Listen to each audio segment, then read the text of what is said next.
Hello, so this is joint work with Sasha Ivrii from IBM. It's about exploiting isomorphic subgraphs in SAT.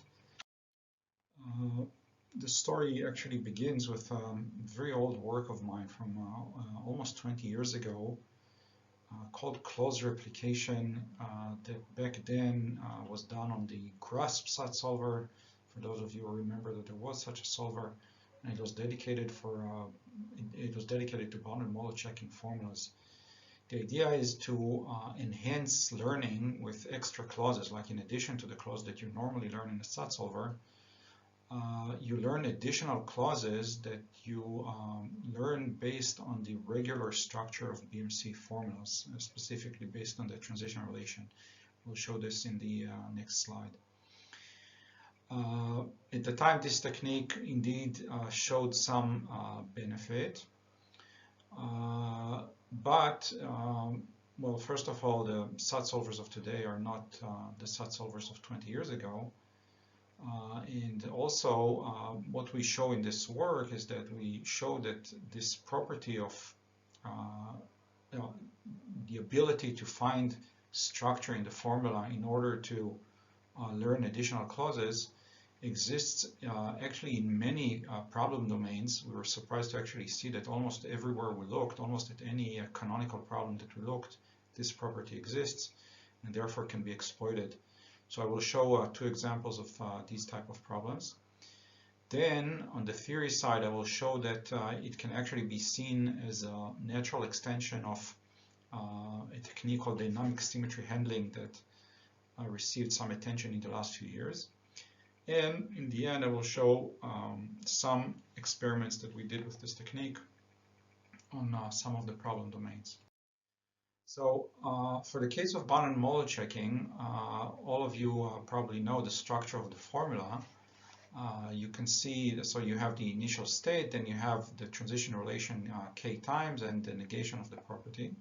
And it's quite clear that this part is basically symmetric up to variable names. It's the same formula, it's the same predicate, only shifted k times.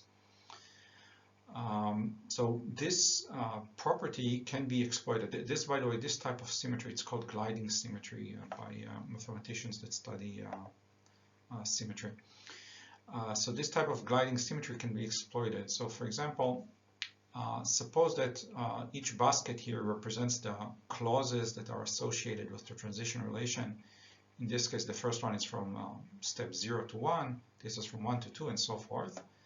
So suppose that you learn the new clause C based on resolution of clauses from these three baskets. Then I think it should be rather easy to see that the same resolution can be applied when you shift to the right or to the left. Here in this case, for example, you can just learn a new clause, which I denoted here by C1, which simply means that we take all the literals in the clause and just shift it by 1. Of course, it depends on the exact encoding, but I think that the idea should be clear. If you had the variable x at cycle 7 here, then shifting it to the right means that you'll have x at cycle 8, regardless of the exact encoding. So the idea, in order to use this information, you need to add some header data to the clauses. First of all, you need to mark the clause whether it's replicable, which means that whether it belongs to the transition relation or maybe to the other parts of the formula which are not symmetric, like the initial state or the property. Also, you need to maintain for each clause the minimal and maximal cycle of the clauses that were used in order to derive it. I'm talking about learned clauses. And for the original clauses, if it's a transition clause, then of course you need to maintain the cycles that it refers to. And then when you learn a new clause from antecedents S, assuming that all of the clauses in S are marked, then you can mark C itself and record this min max that I referred to earlier of S, and then mark the new clause Ci, where I is in this range. You mark in its header, you mark this min max information. So just to illustrate, for example, suppose that these were the two clauses, so like note here that you have x2 and not x2, so you can resolve these two new clauses. And the minimum and maximum cycles in which that these clauses belong to is like 2 is the minimal cycle and 5 is the largest cycle. So therefore I maintain this information. And suppose that k is equal to 6. Then in addition to the clause that I learned by resolving these two clauses, which is this clause, I can also go to the right. I can go to the right up to 6 minus 5. I can go by 1 to the right, and I can go 2 steps to the left. Because the minimum cycle was 2, then I know that I can go to the left twice, and I will still have these antecedents in the formula. And this is how I learned new clauses. In this talk, we're going to call them extra clauses or e-clauses. So in previous work, so I mentioned the bounded model checking work. More recently, we saw that there was a work about planning with neural networks. So I think that it's not hard to see that neural networks also have this type of regular structure that it can be used in a similar way. So what we did in this work, we identified that this property actually exists in many problems. As I mentioned before, we actually were surprised to see that it exists in almost every canonical problem that we looked at. So specifically, I'm going to show in this talk, for lack of time, I can't show everything, but I will show the first two, van der Waals numbers in Pythagorean triples, two problem domains that received a lot of attention in the last few years. We all remember the result by Hula and Kuhlmann with Pythagorean triples, but also other works that dealt with this. The van der Waals numbers, for example, were mentioned in the Knuth book recently, and the other works were also mentioned in the last few years. So we will show these two. I'll dedicate slides to each one of them. So van der Waals numbers, the idea, it's a combinatorial problem.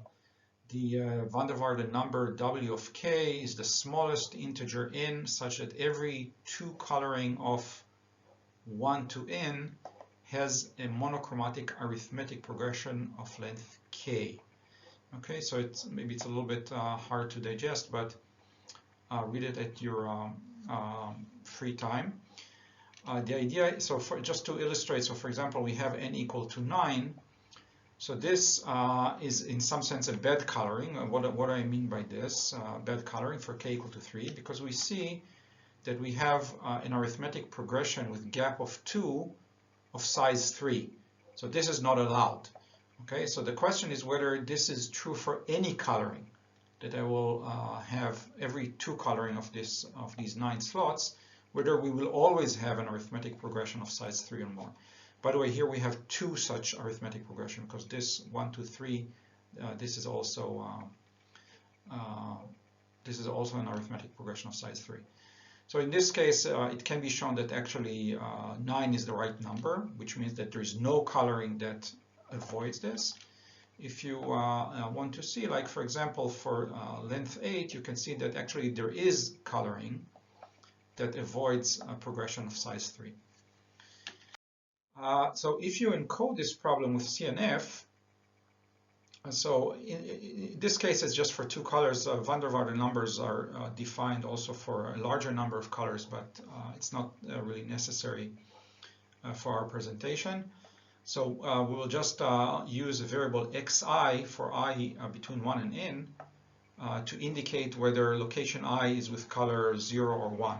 Okay, so for example, if we want to make sure that no 3 consecutive literals with gap 1 are all, say, 0, then we just need to make sure that one of them is 1. One of them is true. Okay, so it's 1, 2, 3. This is a clause, and 2, 3, 4, 3, 4, 5, all the way to 8, 9, 10. The same thing, we want to restrict arithmetic progression with size 2, then it will be 1, 3, 5, 2, 4, 6, and so forth. And it goes on until gap 4 in this case. And I think it's really easy to see that if you take each of the clauses here on the left column, if you just shift it by 1, you get these clauses.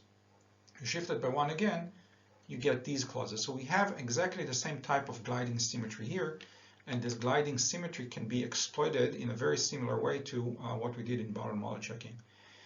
The same constraints you also need for the other colors, so therefore you have exactly the same clauses, only with negation. It's exactly the same principle, and here again you just need to maintain in the header of the clause the minimum and maximum number in the antecedents of the clauses, and use it during runtime to add new clauses. Let's look at another example, Pythagorean triples. So Pythagorean triple is just three integers a, b, and c that maintain this equation.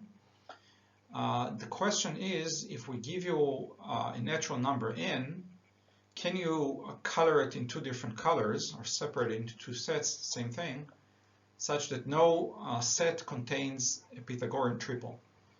Okay, so this is again very easy to encode in CNF. It's surprisingly hard to solve, but that's a different question. So for example here, so 3, 4, 5 is of course a Pythagorean triple. Then we have to make sure that at least one of them is true and at least one of them false. Okay, because otherwise the entire triple will be monochromatic, and this is exactly what we want to avoid. So for each Pythagorean triple, we add such a clause and a clause based on the negation of the literals. Okay.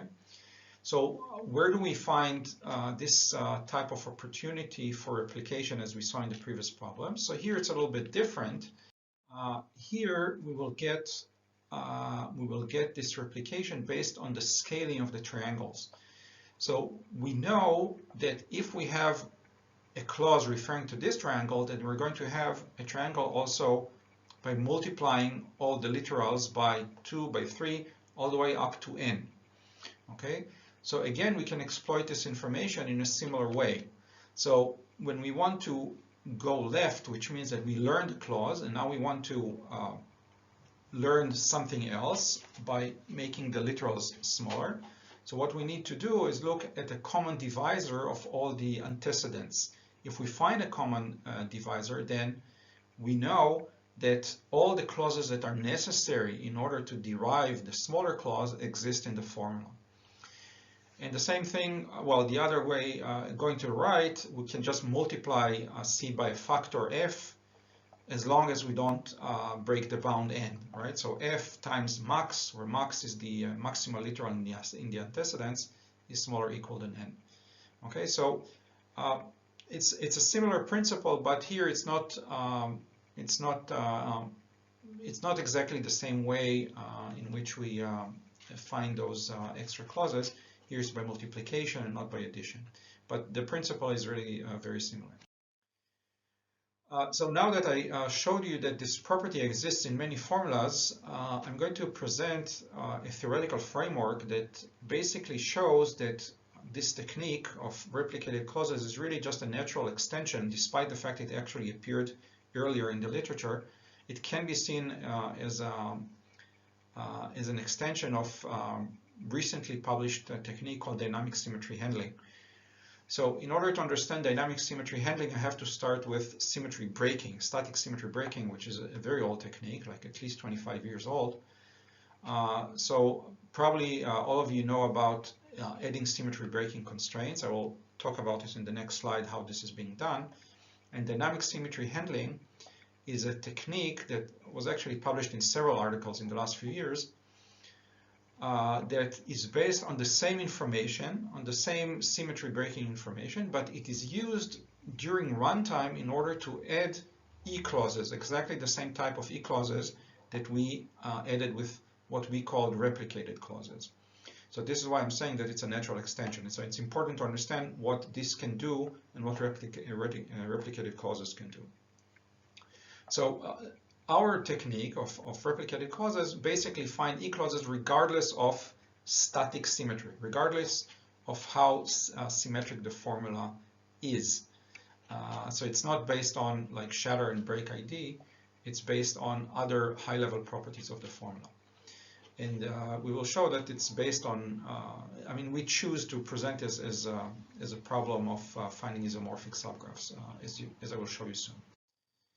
So in order to understand symmetry and symmetry breaking, I have to recall what is called the colored literals incidence graph of a formula. So for example, suppose you have these two clauses. So what we're going to have is a node for each literal and its negation, and these literals will always be connected by an edge.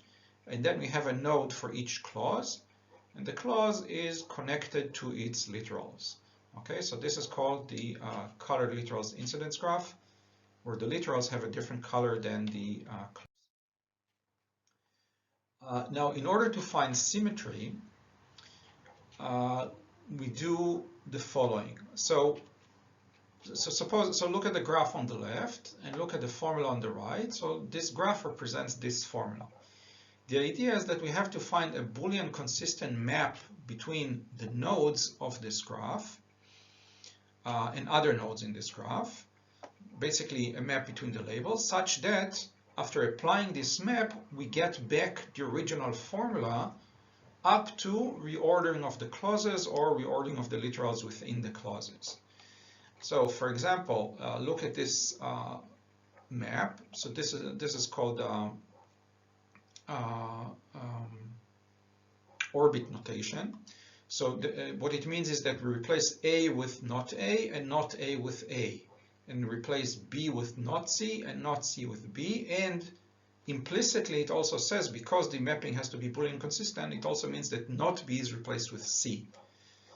And here we replace between C1 and C2. So if we apply this map to the original formula, what we get is the formula down here. And as you can see, after applying it, what used to be the middle clause is now the first clause, and also the literals within the clause are shuffled. But it is the same formula. It is the same formula in the meaning that I stated here.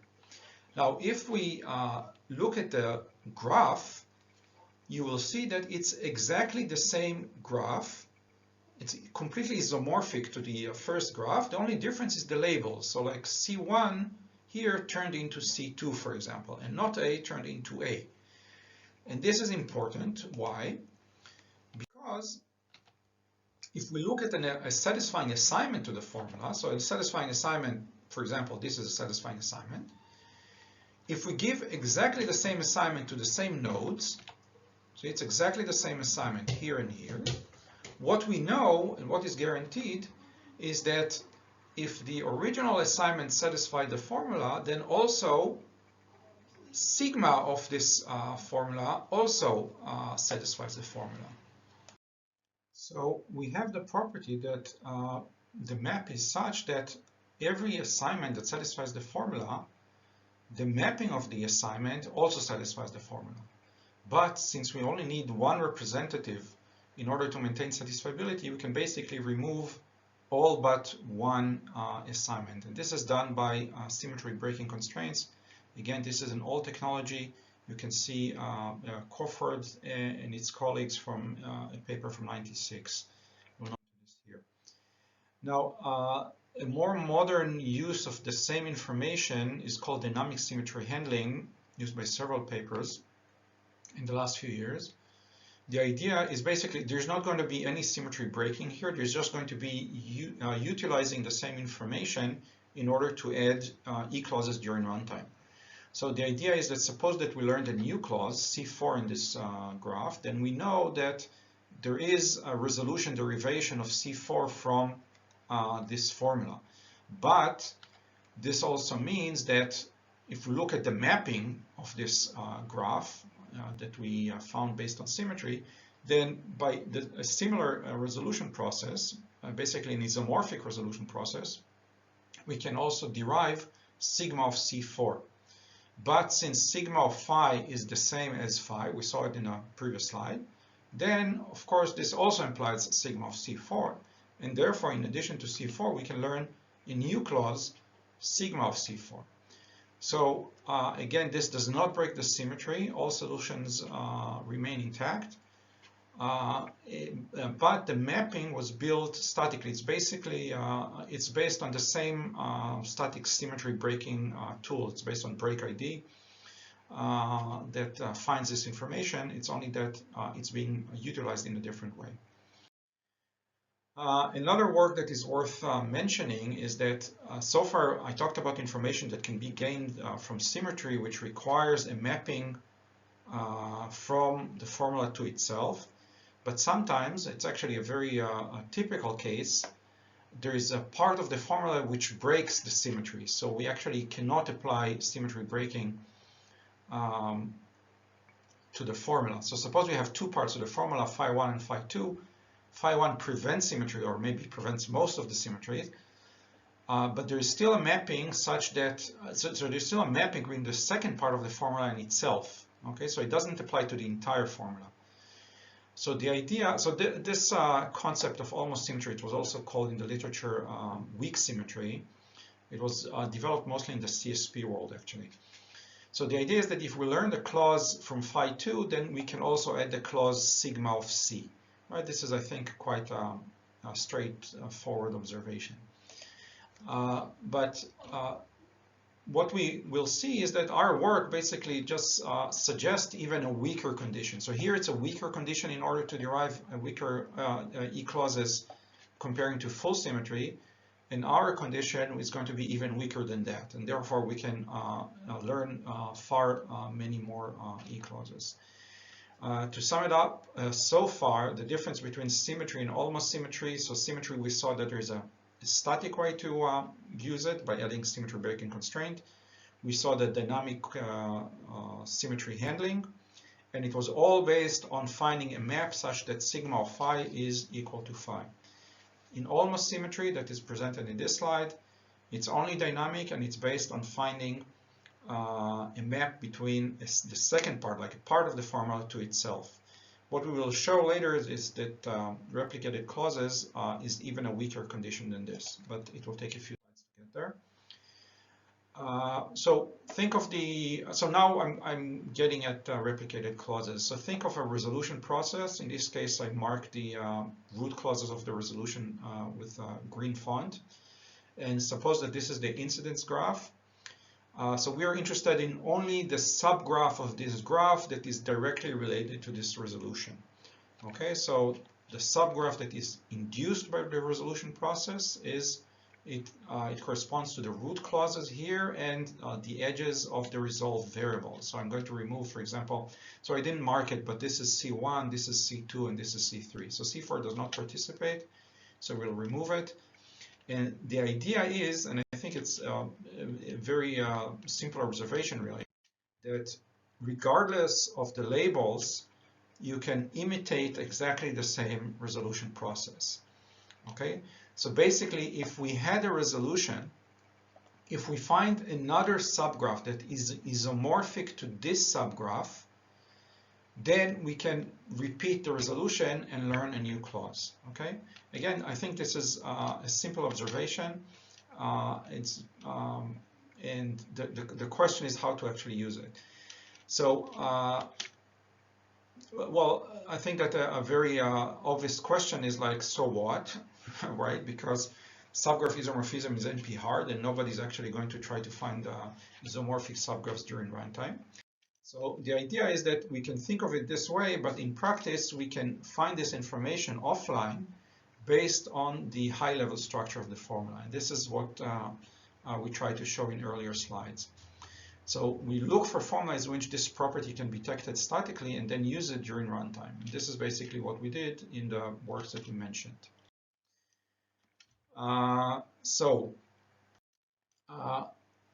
Going back to our theoretical framework, what we say is that what we're looking in the formula is to basically break it into three parts, although these two parts, phi 2 and phi 3, are not distinct or not necessarily distinct. And what the type of mapping that we're looking for is sigma such that sigma of phi 2 is phi 3. Okay, so going back to the table we showed before, so now we have a new column, and the requirement, as you can see, is much weaker. And what is this mapping between two parts of the formula? Well, think again of the bounded knowledge checking example. So like, suppose that we have a transition between cycle 5 and 6, then we just map it to a different transition between 6 and 7. So, right, so this will be one mapping, a mapping of one step forward. Then we can have another mapping of 2 steps and another mapping of 3 steps and so forth. So as you can see, the same clause can be both in phi 2 in one mapping and in phi 3 in a different mapping. This is why I said that the intersection is not necessarily empty. Okay, so here is a summary of the examples that we showed on the left, bounded model checking, and the 2 other problems we showed. So what we show is that in each of these cases, we show how this translates into this mapping that I talked about. So for example, in the Wader-Varden formulas, we learn a clause from the formula, from the entire formula actually. So this is phi 2, doesn't matter which one. And then we can move it j steps to the right or left. So I didn't write in this table the range of j, but we can go to the right and left. With the Pythagorean triples, we actually multiply it because it's the scaling of the triangles. And in the bounded model checking case, we're more limited. We can only take clauses from the transition relation, but the principle is the same. So this is about the theory. Now let's talk a little bit about the practice. What kind of clauses are these? So we have to remember that in contrast to the conflict clauses, these new E clauses are not related to the current focus of the solver. Okay, and this is why their contribution is expected to be smaller, maybe even much smaller, maybe even negligible comparing to normal learned clauses. But these are not completely arbitrary implied clauses, because if you think about this, what the solver does is it creates a structure of clauses that, in case the formula is unsatisfiable, it actually creates a proof. So what we do by recording these E clauses is basically we're recording an isomorphic proof for a different part of the formula. So we have a chance that by this extra learning, we can actually shorten the runtime. This is at least the hope. In practice, does adding them as additional learned clauses improve performance? Well, this is not trivial. And the answer is that it requires tuning of the solver in order to get results. In the 2 previous works that I mentioned, my own work from 20 years ago and then the work on neural networks, in both cases, a gain was reported. Not a groundbreaking reduction in runtime, but some reduction in runtime was achieved. And this is also our experience here. And it's kind of a challenge how to tune your solver in order to deal correctly with these clauses. So this is what I'm going to talk about in this slide. So we played with many heuristics on when to add these E clauses and when to delete them. I will just mention a little bit about this. We basically accumulate them and add them during restart. The assumption is that restart is sufficiently frequent. We also limit the size of clauses for which we find E clauses, and we also do not add an E clause unless it has only up to 3 non-false literals. So we filter, we do a rather aggressive filtering in adding these E clauses, because our statistics show, it depends on the formula, but many times we have a case where for each normal clause we can learn more than 20 E clauses. So clearly this is going to burden the solver too much. So the idea is how to filter and just add those clauses that have a better chance of having a positive effect. Regarding deletion, we initially give it a smaller score than a normal conflict clause, and we give it a higher rate of deletion. So instead of erasing half of the clauses, we erase more. So in the paper, you can read more information about these strategies. Eventually, so these results refer to van der Waerden formulas. In the paper, we have results for other formulas. So you can see that eventually we achieved about 50% reduction in runtime. The empty line here is the natural solver without any addition. So this is longer. This is static symmetry breaking. This is dynamic symmetry handling plus our technique, which quite surprisingly, there was no synergy. It was maybe negative synergy between them. And here is only dynamic symmetry breaking. And this turned out to be better. But recall that these experiments are with heavy filtering of the solvers. So in the paper, we also have some data, what happens if you don't filter them. And then the results are different. I will just conclude by talking about two directions that I think are important. First of all, there's still some room for adaptation of the solver to use better this extra information, because as I said, this extra information can be found almost everywhere. So it's just a matter of effort how to utilize it better. And we also started working on what we call symbolic clauses, which means that we generate these e-clauses lazily during BCP. So once we get a new learned clause, we go back to these symbolic clauses and find whether one or more of them actually contradict the current path. And only if yes, we add such an e-clause.